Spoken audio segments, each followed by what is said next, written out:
Assalamualaikum warahmatullahi wabarakatuh. Perkenalkan, nama saya Anissa Junianti dari Universitas Nusa Putra Prodi Manajemen.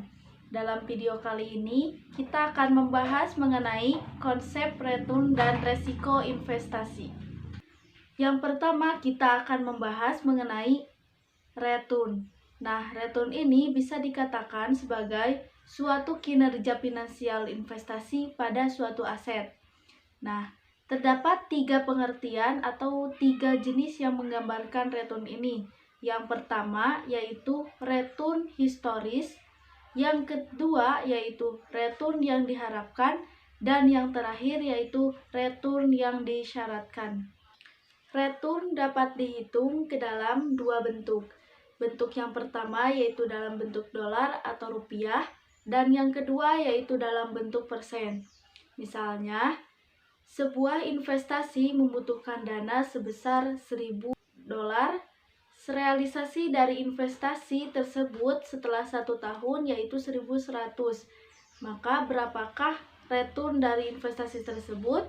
Maka return dalam bentuk dolar yaitu investasi setelah 1 tahun dikurangi dengan investasi awal. Sehingga 1.100 ini dikurangi dengan 1.000, maka return dalam bentuk dolarnya yaitu $100. Sedangkan untuk return dalam bentuk persen menggunakan rumus, hasil return dalam bentuk dolar dibagi dengan investasi awal. Sehingga hasilnya 100 ini dibagi dengan 1.000, maka return dalam bentuk persen ini 10%. Selanjutnya, kita akan membahas mengenai risiko investasi.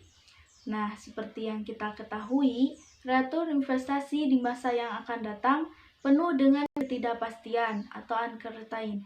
Mengapa? Karena pengukuran risiko investasi ini menghitung besarnya probabilitas perbedaan antara return aktual dengan return yang diharapkan.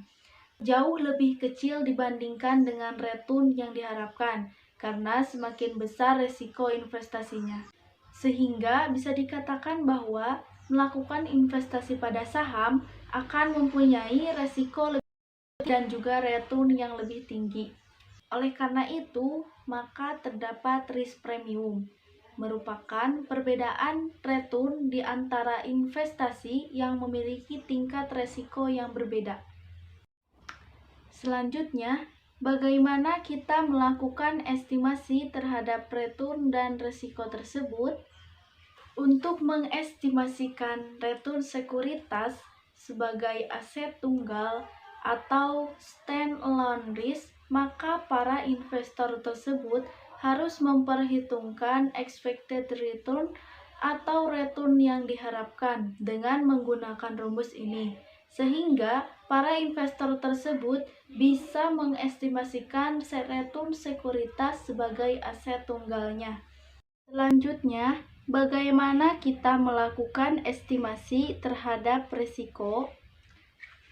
Untuk melakukan estimasi terhadap risiko, maka besaran risiko investasi diukur dari besaran standar deviasi dari return yang diharapkan. Standar deviasi ini merupakan akar kuadrat dari varians yang menunjukkan seberapa besar penyebaran variabel random di antara rata-rata, yang dimana semakin besar varians atau standar deviasi investasi tersebut. Untuk menentukan standar deviasi ini bisa menggunakan rumus tersebut. Selanjutnya, bagaimana kita melakukan investasi yang baik? Karena terdapat 2 variabel yang dipakai sebagai pertimbangan. Variabel pertama yaitu resiko dan variabel kedua yaitu return. Yang kita ketahui bahwa jika semakin tinggi return, maka biasanya resiko juga akan tinggi.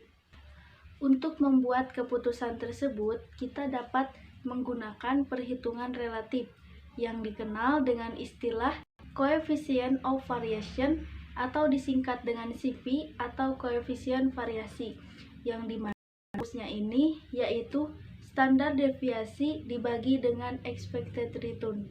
Maka Semakin kecil coefficient of variation, kita mengatakan secara relatif investasi tersebut mempunyai resiko yang lebih kecil. Apabila tersedia data historis untuk melakukan perhitungan terhadap return, maka estimasi return ini dapat dilakukan dengan melakukan dua pendekatan. Yang pertama yaitu return rata-rata aritmatik, yang kedua yaitu return rata-rata geometrik.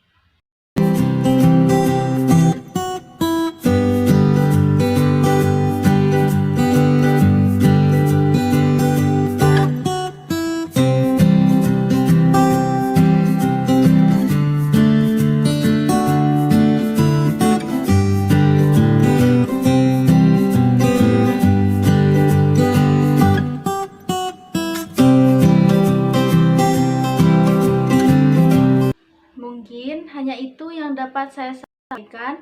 Mohon maaf apabila ada kesalahan. Wassalamualaikum warahmatullahi wabarakatuh.